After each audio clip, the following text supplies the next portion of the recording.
Re-imagined 29 years into democracy, the UDF was formed in 1983 with the sole purpose of making life uncomfortable for the apartheid regime. 8 years later, after it was established, it ceased to exist after the dream of a democratic South Africa was realized. But now, tracing events in the 29 years of democracy, the question is, was the decision to disband premature? When we closed down the United Democratic Front, we had begun a process of building a national coordinating body for civic organization. We did not envisage it to be something that morphs into some kind of a political party that Sanko now seems to be becoming and wanting to be a partner in the strategic alliance. We literally brought a comrade from the Western Cape, Zora Ibrahim, to be the national coordinator to make sure that even though the UDF was shutting down, we were not shutting down community organizations and their work. With the organization celebrating its 40th anniversary and after almost 3 decades of democracy, these former leaders say the fight for democracy can never be in vain.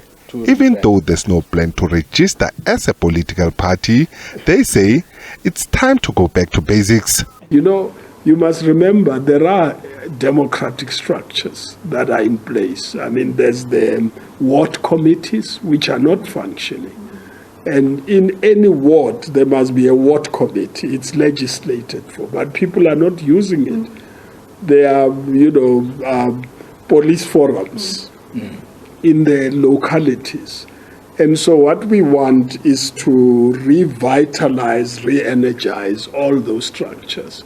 Anybody who wants to be a political leader must be accountable to those people rather than the other way around. It is important, therefore, that we begin the process of what we might call resetting the agenda so that transformation and accountability become the essence of what active citizenry is about.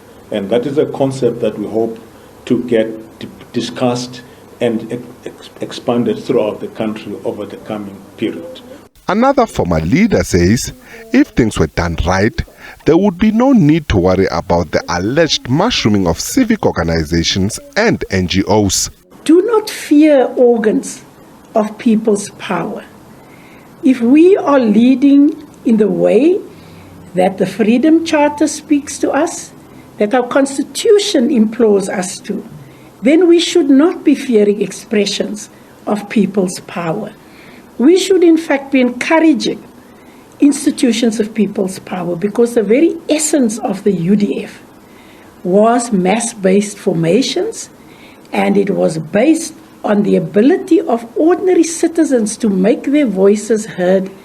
Informal and mass mobilization means. The UDF40 National Steering Committee say they are preparing to crisscross the country to have various conversations about democracy and, most importantly, to talk about active citizenship in communities. Nhlanhla Khatlhane, SABC News, Johannesburg.